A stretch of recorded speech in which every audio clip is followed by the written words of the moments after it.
안녕하십니까. 갤라호른입니다. 지난 시간에 이어 이번에도 위험 관리의 중요성에 대해 살펴보겠습니다. 거래를 할 때마다 수익을 내는 마법의 탄환이 있다고 생각하십니까? 마법의 탄환 같은 건 없다는 게 갤라호른의 생각입니다. 그리고 한 번의 실수로 그동안 쌓아온 수익을 모조리 갉아먹을 뿐 아니라 계좌 전체를 위험에 빠뜨린다고 여러분께 말씀드리고 싶네요. 지난 시간에 예를 든 LTCM의 몰락을 보십시오. 그들은 마법의 탄환을 가졌다고 생각했고 자만했습니다. 하지만 러시아 채권 투자에서 발생한 손실로 그동안의 부와 명성을 한 번에 날려버리고 말았죠. 거래 비법 같은 건 없고 천기누설에 비견할 만한 정보를 손에 넣을 수 없다면 우리에게 남은 건 세심한 위험 관리, 더 나아가 자본 관리가 아닐까요? 한번 망가진 계좌를 복구하기가 왜 힘든지, 그래서 위험 관리가 왜 중요한지 숫자로 살펴보겠습니다. 여기 표에는 한 번 손실을 입었을 때 그 손실을 복구하기 위해 필요한 수익률이 나와 있습니다. 10%의 손실을 입었을 때 그걸 복구하기 위해선 10% 수익률을 얻는 게 아니라 11.1% 수익을 내야 본전 수준으로 자본금을 복구하게 됩니다. 만약 여러분이 펀드 매니저라서 100억 원을 운용하고 있는데 10% 손실을 냈다고 가정해 봅시다. 그러면 남아있는 자본금은 90억으로 줄게 됩니다. 펀드 매니저인 여러분은 손해를 본 10억을 복구하기 위해 열심히 거래를 해서 10% 수익을 거뒀습니다. 90억에서 10% 수익은 9억 원입니다. 그러면 자본 총계는 99억이 되는 것이지요. 10% 수익을 얻었지만 처음 자본금 100억 원에서 1억 원이 부족하네요. 펀드 매니저인 여러분은 10%가 아니라 11.1% 수익을 거둬야 자본금이 99억 9,900만 원이 되어서 초기 자본금 수준으로 자본금을 복구할 수 있습니다. 그런데 10%가 아닌 11.1% 수익률을 내도 초기 자본금 100억 원에서 100만 원이 부족하네요. 10% 손실을 복구하기 위해선 남은 자본에서 10%가 아닌 11.1% 수익률을 기록해야 하고요. 50% 손실을 입었다면 50%가 아니라 100%라는 경이적인 수익률을 내야 합니다. 자본이 반토막 났을 때 남은 자본금을 2배로 불리는 100% 수익을 내는 게 가능할까요? 가능하긴 해도 그런 수익률을 내기란 대단히 어렵다는 건 저뿐 아니라 여러분도 잘 알고 있습니다. 그리고 그렇게 수익을 내도 처음 거래를 시작할 때 자본 수준밖에 안 된다는 거. 열심히 거래를 하고 수익을 냈지만 결국은 본전치기라는 거 어디서 많이 들어본 푸념 같지 않습니까? 손실이 80%나 됐을 땐 원금 복구를 위해 400% 수익률이란 말도 안 되는 성과를 올려야 하네요. 우리는 앞서 25대 75 법칙에 대해 살펴봤는데요. 거래를 하다가 25%의 손실을 입게 되면 나머지 자본금마저 잃게 될 확률이 왜 75% 이상이나 되는지 조금이나마 이해하게 되셨는지 모르겠네요. 이쯤에서 우리는 왜 손절매가 중요한지, 위험 관리를 반드시 유념해야 하는지 어렴풋이나마 느끼게 됐습니다. 외환 투자에서는 큰 수익을 내는 것보다 큰 손실을 입지 않는 것이 무척 중요하다는 것을 알게 됩니다. 손절매가 손해보고 포지션을 정리해 손실을 확정하는 것이라면 위험 관리는 자본을 운용할 때 손실을 관리하는 것입니다. 손절매만 철저히 한다면 손실만 차곡차곡 쌓여가겠죠.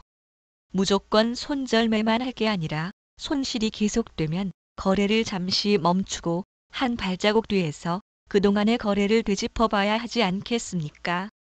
예를 들어 비추세장은 추세 추종론자들에겐 늪과 같은 곳입니다. 추세가 나올 듯 하면서 나오지 않고 기계적인 손절매를 원칙으로 하는 추세 추종론자들은 거듭되는 손절매로 손실이 누적됩니다.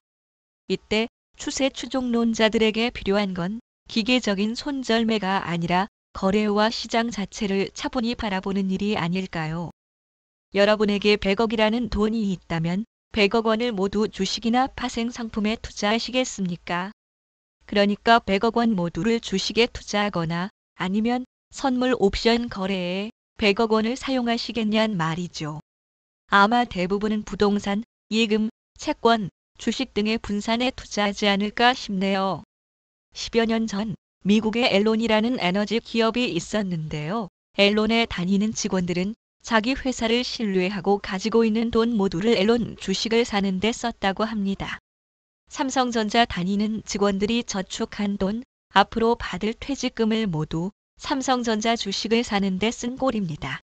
지금 세계적으로 삼성전자는 잘 나가고 있고 삼성전자는 망할 것 같지도 않으니 전 재산을 삼성전자에 올인한 거죠. 세계적인 에너지 기업에 투자했으니 앨론사 직원들은 다들 백만장자가 돼 있지 않을까 싶네요. 하지만 실상은 그와 정반대였습니다. 분식 회계 문제가 터지면서 앨론사 간부들은 처벌을 받았고 앨론이라는 회사는 사라졌습니다.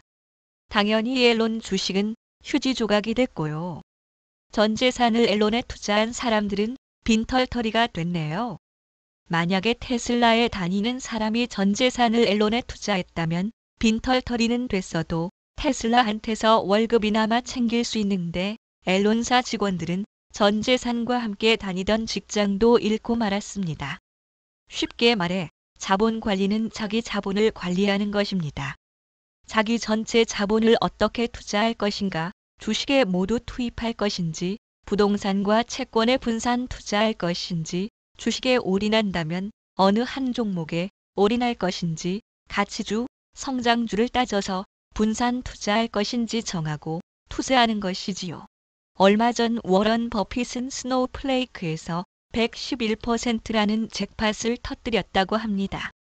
스노우플레이크라는 기업이 IPO를 진행하면서 이 기업에 투자한 워런 버핏 역시 엄청난 수익을 거뒀습니다.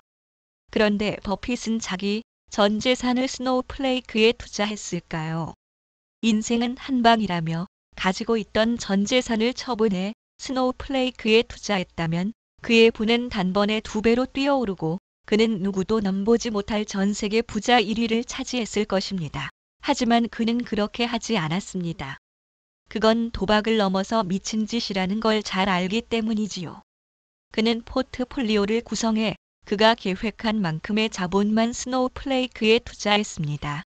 그래서 그 회사가 망하더라도 버핏은 큰 타격을 입지 않겠지요. 이렇듯 자본 관리는 자기가 갖고 있는 전체 자산에서 위험에 빠질 수 있는 부분, 주식이나 채권 등에 투자할 규모 등을 관리하는 것입니다. 미국에서 실력 있는 트레이더가 거래를 할 때 승률은 40%가량이라고 알려져 있습니다. 이는 최상위권에 드는 트레이더 성적이고 인정받는 트레이더들은 승률이 30% 정도라고 합니다. 야구에서 강타자의 타율은 3할, 즉 안타 칠 확률이 30%이고 육식동물이 사냥에 성공할 확률도 30% 정도라고 합니다. 이 말은 뒤집어 보면 투수가 타자와 상대할 때 투수가 승리할 확률은 70%이고 초식동물이 육식동물의 사냥감에서 피할 확률도 70%라는 소리겠죠. 하지만 타자는 강타자의 타이틀을, 육식동물은 그날 일용할 양식을 얻습니다. 인터넷 카페에서 거래를 할 때 70에서 80% 승률을 가져야 한다며 승률을 강조하는 글을 가끔씩 보는데요. 이는 더 큰 수익을 낼 수 있는 기회를 작은 수익으로 마무리하고 잦은 거래를 불러일으킵니다. 빈번한 거래는 거래에서 손실을 입을 가능성이 높아지고 시장을 차분히 바라보지 못하게 만들죠. 또 불필요한 거래 비용을 늘려서 중개사만 이롭게 하고요. 따라서 큰 수익을 내는 것보다 자본을 안정적으로 운용하는 게 무엇보다 중요하다는 걸 다시 한번 말씀드립니다. 화려한 기법보단 투박하고 단순한 관리가 더 중요하단 소리지요. 우리는 시장과 돈에 관한 불편한 진실을 알고 있습니다. 잘 알고 있지만 애써 외면하고 싶은 사실 말이죠. 그 가운데 하나는 돈이 돈을 번다는 사실입니다. 그리고 돈을 버는 쪽은 돈 많은 부자들이지 가난한 사람이 아니라는 거요. 물론 예외도 있겠죠. 스웨덴의 인기 그룹 아바의 노래 가운데 위너 테이크스 잇 올이란 노래가 있습니다. 제목을 우리말로 번역하면 바로 승자 독식이 되겠지요. 승자 독식은 사회에선 부익부 빈익빈으로 설명되는데요. 투자 세계에서도 최상위권에 속한 극소수의 투자자나 기관들이 시장의 이익 대부분을 가져간다고 말할 수 있습니다. FX 마진 시장에서 전체 참여자의 90%는 손실을 입고 5%는 본전, 나머지 5%가 수익을 낸다는 조사는 승자 독식 현실을 뒷받침해 줍니다. 5%가 수익을 내는데 수익을 내는 투자자들이 전체의 5%라는 것이지 전업 투자자가 생계를 이어갈 정도, 사람들의 주목을 받을 정도의 큰 수익을 내는 이들은 훨씬 적을 것이라는 건 굳이 통계 자료를 찾지 않아도 알 수 있지 않겠습니까? 파레토 법칙이라고 들어보셨습니까? 파레토라는 학자가 유럽 소득 분포를 연구하는 과정에서 발견한 법칙인데 상위 20%가 전체 부의 80%를 가져간다는 것이지요. 20대 80 법칙이라고도 합니다.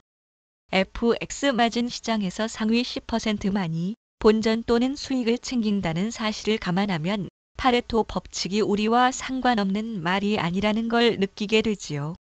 우리들은 수익을 얻기 위해 시장에 발을 디뎠습니다. 파레토 법칙을 생각한다면 당연히 상위 20%에 속해야겠지요. 그리고 시장에서 수익을 얻으려면 상위 5% 안에 들어야겠고요.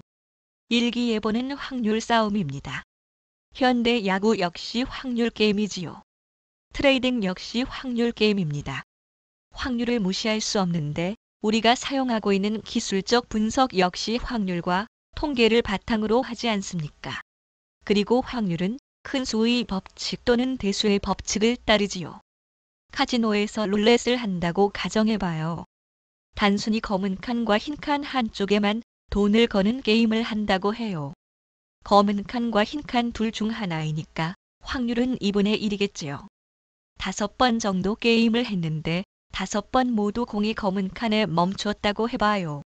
그럼 검은 칸에 멈출 확률은 1, 흰 칸에 멈출 확률은 0이 되나요? 아니라는 거 우리 모두 알고 있습니다. 일시적으로는 검은 칸에 연속 공이 멈추더라도 수천 번, 수만 번 룰렛을 하다 보면 검은 칸이나 흰 칸에 공이 멈출 확률은 2분의 1에 수렴합니다. 이번 시간에는 손절매와 위험 관리, 더 나아가 자본 관리가 왜 중요한지 살펴봤습니다. 실제 손실 복구에 필요한 수익률이 얼마나 되는지 따져보고 버핏과 과거 앨런사의 예를 들며 말이지요. 다음 시간에도 위험 관리, 자본 관리와 관련된 내용으로 강의를 이어가는데 고전에서 자본 관리의 중요성을 찾아보겠습니다. FX 마진을 중심으로 한 외환 투자 강의도 막바지에 이르고 있습니다. 마지막까지 여러분의 관심을 부탁드리겠습니다. 지금까지 켈라호른이었습니다. 감사합니다.